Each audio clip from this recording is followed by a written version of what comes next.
বাংলাদেশ যে টেস্ট মর্যাদা পেয়েছে 2000 সালে, এই টেস্ট মর্যাদার প্রধান এলিমেন্ট ছিল হচ্ছে বাংলাদেশের দর্শক এবং গণমাধ্যম। কোনো সাংবাদিক আজকে আপনার প্রেস বক্সে এখন নেই। কি এমন ঘটলো যে মিডিয়া, গণমাধ্যম কর্মীরা সব একযোগে বয়কট করেছে প্রেস বক্স? 20 বছর আগের একটা ঘটনা আছে, যেটা চট্টগ্রাম বিভাগীয় স্টেডিয়ামে যেটা হয়েছিল।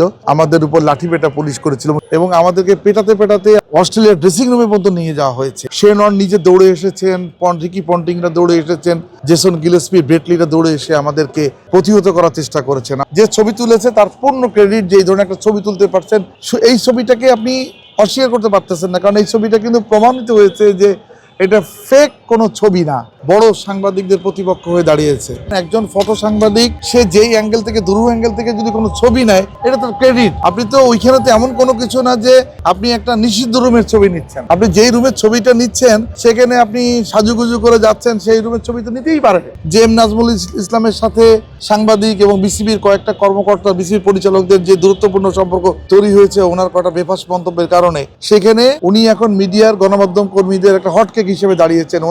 ওনার অবস্থান, ওনার অভিব্যক্তি, এগুলো প্রত্যেকটাই হচ্ছে একটা নোটেবল হয়ে যাচ্ছে। যে ছবি তুলেছে তার পূর্ণ ক্রেডিট, যে ধরনের একটা ছবি তুলতে পারছেন এই চলমান বিদ্যমান এই পরিস্থিতির মুখে। এই ছবিটাকে আপনি অস্বীকার করতে পারতেছেন না, কারণ এই ছবিটা কিন্তু প্রমাণিত হয়েছে যে এটা ফেক কোনো ছবি না।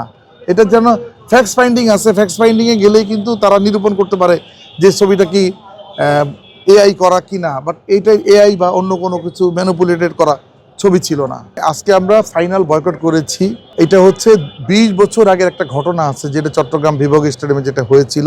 আমাদের উপর লাঠিপেটা পুলিশ করেছিল এবং সেই ঘটনাও কিন্তু একই একজন ফটো সাংবাদিককে ঘিরে, তাকে নিরাপত্তা কর্মীর হেনস্থার প্রতিবাদ করতে যে আমরা পিচের উপরে দাঁড়িয়ে প্রতিবাদ করেছিলাম। বাংলাদেশ অস্ট্রেলিয়া টেস্টের প্রথম দিনের এটা হচ্ছে লাঞ্চ ব্রেকের সময়, এবং পরবর্তীতে ওই মাঠের মধ্যেই আমাদেরকে লাঠিপেটা খেতে হয়েছে পুলিশের, এবং আমাদেরকে পেটাতে পেটাতে অস্ট্রেলিয়ার ড্রেসিং রুমে পর্যন্ত নিয়ে যাওয়া হয়েছে, যেখানে আপনি শেনওয়ার্ন নিজে দৌড়ে এসেছেন, রিকি পন্টিংরা দৌড়ে এসেছেন, জেসন গিলেস্পি, ব্রেটলিরা দৌড়ে এসে আমাদেরকে প্রতিহত করার চেষ্টা করেছেন। আমাদের এই অবস্থা ছিল। সাইদুর রহমান শামীম নামে একজন সাংবাদিক, উনি এখন চ্যানেলের স্পোর্টস এডিটর আছেন, ওনার মাথা দিয়ে ফিনকি দিয়ে রক্ত পড়ছেন, সেই অবস্থায় তার উপরে লাঠিপেটা হয়েছে। আমাদের তরুণ বেশ কিছু সাংবাদিক আহত হয়েছেন। আরিফুর রহমান বাবুভাইয়ের পুরো পিঠটা ফেটে গেছে। এখানে আমিও মার খেয়েছি মাঠের মধ্যে, লিসাও মার খেয়েছে, অনেকে।